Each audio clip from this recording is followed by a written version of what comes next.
Lashana Tova. Does someone in your house get annoyed when you click the remote and flip stations every 30 seconds? Or perhaps you're the one who gets annoyed at someone in your house who is a serial channel switcher.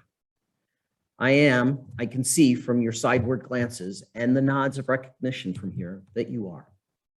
In my house, it's the former. I flip channels because I'm looking for something interesting to watch on television. I don't like commercials, and while I often watch the same show over and over again, I will flip from that episode or program partly to look for something else, and partly because if I were interested in all of the side effects of an advertised medicine, I would just ask my physician. A remote control plays a central role in a 2006 Adam Sandler movie called Click. He portrays Michael Newman, a workaholic architect trying to get ahead. Morty, played by Christopher Walken, whom we learn later is the angel of death, gives him a remote. And when Michael clicks that special remote, he is either fast forwarded or rewound time. He learns a great deal about his future, much of which he doesn't like at all. And at the end of the movie, he returns to the beginning of his time, vowing to change his ways and spend more time with his family. When presented with the remote again, he throws it away, ending all temptation to take advantage of his newfound knowledge. There are times when I wish I had a remote like that character in the movie, and I could just click to a better station, find a better program, or just distance myself from something terrible. I've been clicking my remote pretty regularly, and the year is still here. I'm trying to click away from COVID. I'm trying to click away from climate change, from systemic racism, protests, demonstrations, political polarization, and so much more. In my imagination, if I were to keep clicking, I might find something better. Sadly, all those ills are still here with no end in sight. Except that today we, without the use of an electronic device, turn the page from 5781 to 5782 and start the new Jewish year. Every weekday for the past month, I have sounded the shofar to prepare for the new year, as is our custom. I had been hoping that every time I sounded the shofar, like my remote control, everything would just magically change. How about the program where COVID disappears? Afghanistan is suddenly at peace, where the forest fires are gone, replaced with beautiful houses and enough water for all. Or how about a program where everyone is healthy? People treat each other with justice and mercy, and everyone listens to everyone else with civility, with kindness and respect. What a nice idea. And it all happens at the click of a remote. It's possible. Think of the story of Akedah, which we will read tomorrow morning during services, and from which we derive the sounding of the shofar on this holiday. At the last possible moment, the angel called Abraham's name. Abraham raised his eyes, saw the ram caught in the thicket, and sacrificed the ram instead of Yitzchak, his beloved son.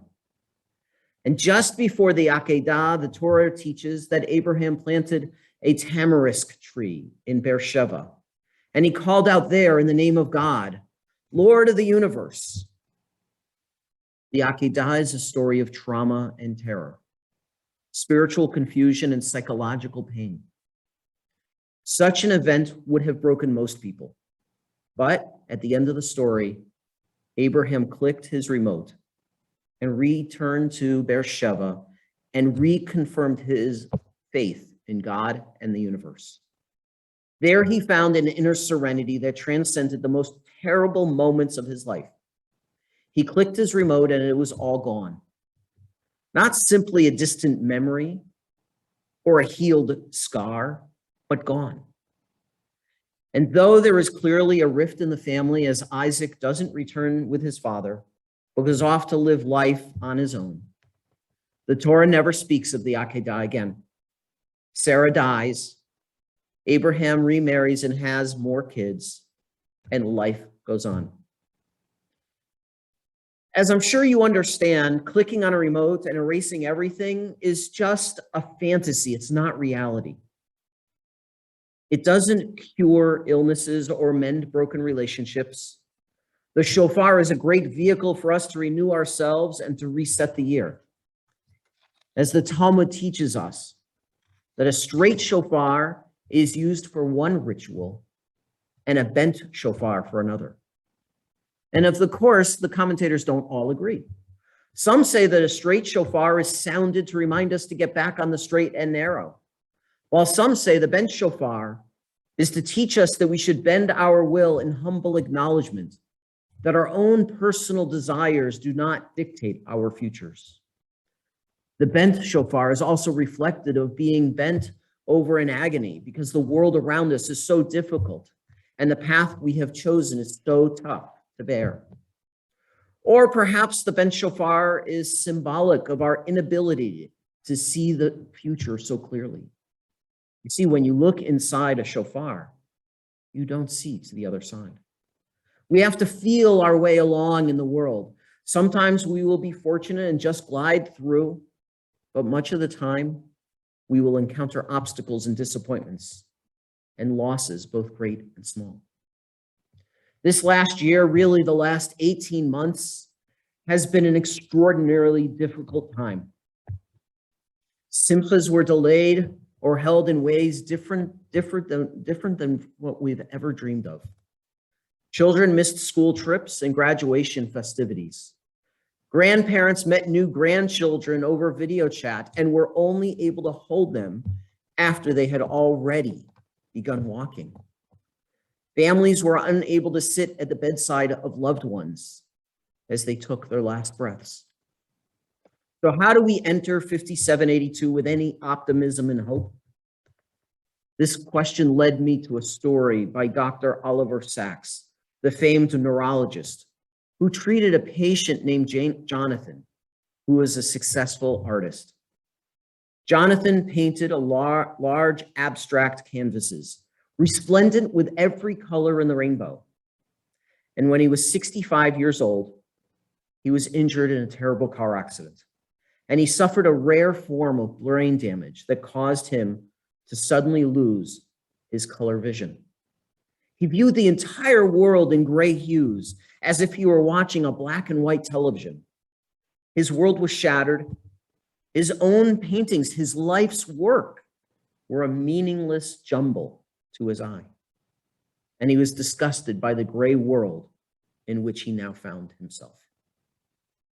Dr. Sacks described the depression and the fury that this newly colorblind artist felt in those first weeks and months. The wrongness of everything was quite disturbing and applied to every part of his life.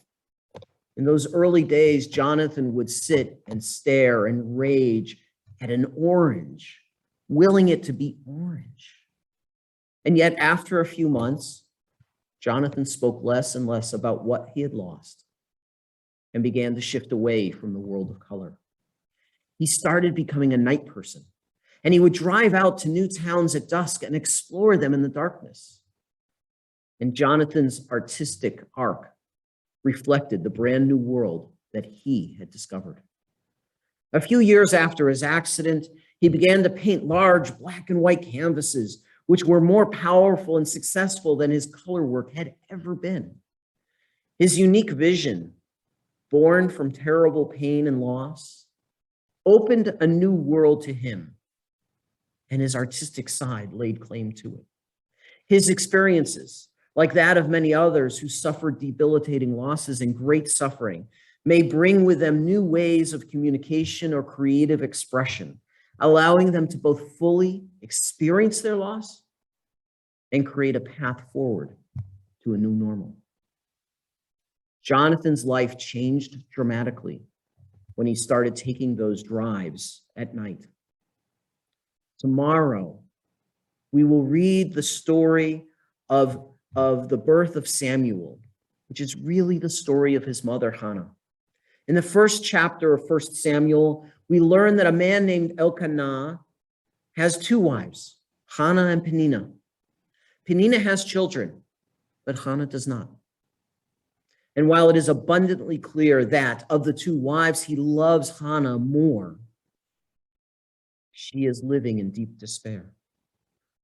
One night, as we will read, after they were finished eating, Hannah stood up, she prayed, she wept, and she was noticed by Eli, the priest. And after confirming that she wasn't drunk, told her that she would have a child. And though today's stories of infertile women in the Bible having children miraculously are often read as hurtful or traumatizing to people trying in vain to conceive, early rabbinic commentators made the point that Hannah stood up, that she was an agent of her own destiny. And we see something similar with Moses. The waters aren't parted and the battle's not won unless and until Moses raises his staff of both of his arms. And this, of course, the same lesson is that of Adam Sandler's character, Michael Newman, who learned that our troubles and our woes don't disappear with a click of the button. Instead, it takes effort on our part. The shofar's bent nature reminds us that we need to navigate our way through our losses, through our inabilities and our negative emotions, using all of our senses and experiences as guide. While the shvarim, the broken blasts of the shofar, echo the sound of our sobbing tears, they are sandwiched between tekiah blasts, the long single note that reminds us that once our hearts were broken, they can be mended. And we have the capacity to become whole again. This wholeness may be different than the wholeness of who we were, and perhaps, like the artist in Sachs's story, even more so open to the possibilities that lie before us. COVID-19 and all of the other maladies of the world show us a shattered world, but we can mend that world and find the unexpected beauty, awe, and connection in that unknown future, which we will find on the other end of the shofar. May we find that other end, and may we become whole again, and may we become stronger. Hashanah Tova.